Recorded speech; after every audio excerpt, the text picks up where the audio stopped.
Shalom, video ini adalah seri dari pelajaran latar belakang Perjanjian Baru, khususnya seputar dunia Romawi. Saya menjadikan bukunya Mark Alan Powell yang berjudul Introducing the New Testament, edisi revisi tahun 2018 sebagai pijakan dalam pelajaran ini. Tentu saya tidak membahas semua bagian yang disampaikan oleh penulis karena bukunya sangat tebal, paparannya begitu luas, tapi di sisi lain ada hal-hal yang saya masukkan untuk melengkapi penjelasan sesuai kebutuhan. Nah, kita harus mengakui bahwa setiap orang itu terhisap dalam satu masyarakat dengan kebiasaan-kebiasaan yang mengikat masyarakat tersebut. Budayanya berbeda, bahasa yang dipergunakan masyarakat berbeda, cara berpakaian mereka berbeda, cara berinteraksi satu dengan yang lain berbeda, dalam hal ekonomi juga berbeda, dalam hal politik berbeda, dan lain sebagainya. Setiap masyarakat punya karakteristik masing-masing. Begitu juga ketika kita berbicara tentang dunia Perjanjian Baru. Jika saya berbicara tentang dunia Perjanjian Baru, artinya dunia yang kita jumpai dalam 27 kitab Perjanjian Baru. Ada beberapa hal yang saya sampaikan di sini, bahwa dunia Perjanjian Baru itu asing bagi kita zaman sekarang. Ada berbagai kebiasaan pada waktu itu yang tidak kita kenali di dunia kita dan di masyarakat kita. Seperti memukuli dada. Di dalam Lukas pasalnya yang ke-18 ayat 13 diberikan satu contoh melalui perumpamaan Yesus tentang seorang pemungut cukai yang datang ke bait Allah untuk berdoa. Dikatakan dia tidak berani menengadah ke langit, tetapi dia kemudian memukul dirinya sendiri sambil dia berkata, "Ya Allah, kasihanilah aku orang berdosa ini."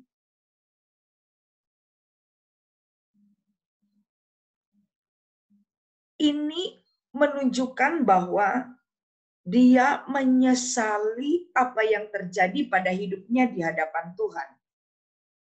Peristiwa lain dicatat di dalam Lukas pasal 23 ayat 48. Ketika peristiwa penyaliban Yesus terjadi. Pada waktu Yesus menyerahkan dirinya kepada Bapaknya, maka orang-orang banyak yang berkerumun di sekitar salib Yesus itu.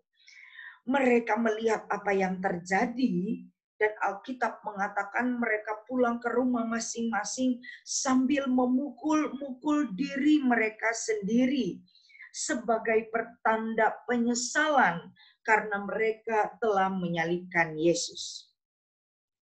Kebiasaan lain pada waktu itu adalah mengoyakkan pakaian.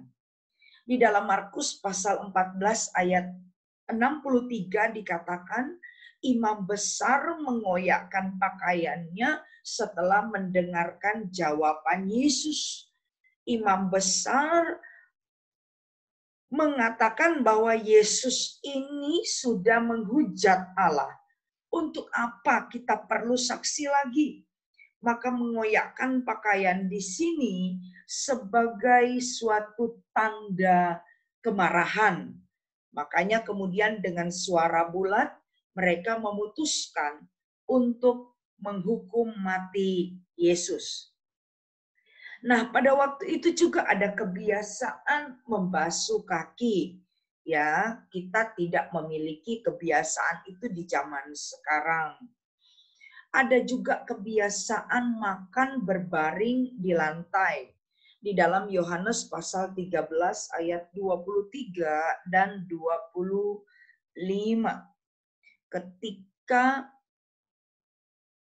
murid-muridnya makan bersama dengan Yesus, mereka tidak mengelilingi meja, tetapi berbaring di lantai dengan posisi satu tangan menopang kepalanya. Kalau di Indonesia, ini cara makan yang tidak sopan. Tetapi pada waktu itu, seperti demikianlah cara mereka makan. Kemudian di Kisah Para Rasul 1 ayat 26, di sana dikatakan ketika hendak menggantikan Yudas sebagai salah satu murid dari Yesus, maka yang dilakukan oleh murid-murid Yesus yang lain adalah mengambil suara dengan cara membuang undi. Ya, dan pada waktu itu Matias yang terkena undi sehingga dia ditambahkan kepada bilangan ke-11 rasul. Dunia perjanjian baru juga terlihat begitu kejam menurut standar kita. Contohnya, ketika seorang wanita ingin mengajukan permintaan kepada seorang pria, dia berlutut di tanah dan menunggu namanya dipanggil. Di dalam Matius pasal 20 ayat 20 dikatakan di sana, ketika ibu anak-anak Zebedeus beserta dengan anak-anaknya itu datang kepada Yesus, mereka sujud di hadapannya untuk meminta sesuatu kepada Yesus. Nah, ini adalah kebiasaan pada waktu itu. Lalu hal lain lagi berkenaan dengan kegagalan membayar hutang. Matius pasal 18 ayat 25 mengatakan bahwa kalau ada seseorang yang tidak mampu melunasi hutangnya, maka dia, yaitu kepala keluarga ini, beserta dengan istri dan anak-anaknya, itu bisa dijual sebagai budak. Tentu hal ini tidak kita kenal pada zaman kita. Selanjutnya, dunia perjanjian baru juga dikenal sebagai dunia yang kejam, dunia yang brutal. Bayangkan saja, pencuri atau perampok atau tukang begal itu biasanya hukumannya adalah dipaku telanjang pada tiang-tiang kayu. Lalu kemudian mereka akan digantung di depan umum, di mana orang bisa menyaksikan para perampok ini meninggal secara perlahan-lahan. Kalau kita membaca Markus pasal 15 ayat 27, di sana kita akan menemukan informasi bahwa ketika Yesus disalibkan, dia disalibkan bersama dua orang yang ada di kanan dan di kirinya. Dan Alkitab memberikan informasi bahwa mereka itu adalah penyamun. Mereka itu adalah perampok. Mereka itu adalah tukang begal. Hal lain yang juga menunjukkan kebrutalan dari dunia perjanjian baru itu tercatat di dalam Yohanes pasal 8 ayat 2 sampai 5. Yaitu seorang wanita kalau kedapatan berzina, maka dia akan diseret ke jalan dan dilempari batu sampai mati. Nah, hal inilah yang terekam dalam pembacaan ini. Ketika Yesus pagi-pagi sudah ada di bait Allah untuk mengajar, dan pada waktu itu rakyat Israel datang untuk mendengarkan pengajarannya. Ketika sedang berlangsung pengajaran Yesus, tiba-tiba ada ahli-ahli Taurat dan orang-orang Farisi yang datang dan masuk ke bait Allah. Mereka membawa seorang perempuan yang kedapatan berbuat zina. Perempuan itu mereka tempatkan di tengah-tengah kerumunan orang banyak. Mereka tempatkan di depan Yesus. Lalu kemudian mereka berkata, "Rabi, perempuan ini tertangkap basah ketika ia sedang berbuat zina. Musa dalam hukum Taurat memerintahkan kita untuk melempari perempuan-perempuan yang demikian." Nah, di sini sebenarnya merupakan kesempatan bagi orang-orang ini untuk mencobai Yesus, ya. Oke, lalu kemudian hal berikutnya, dunia perjanjian baru yang brutal itu juga ternyata kita bisa temukan kehangatan di sana. Orang berbicara dengan bebas dan penuh kasih sayang tentang bagaimana mereka saling mengasihi satu dengan yang lain.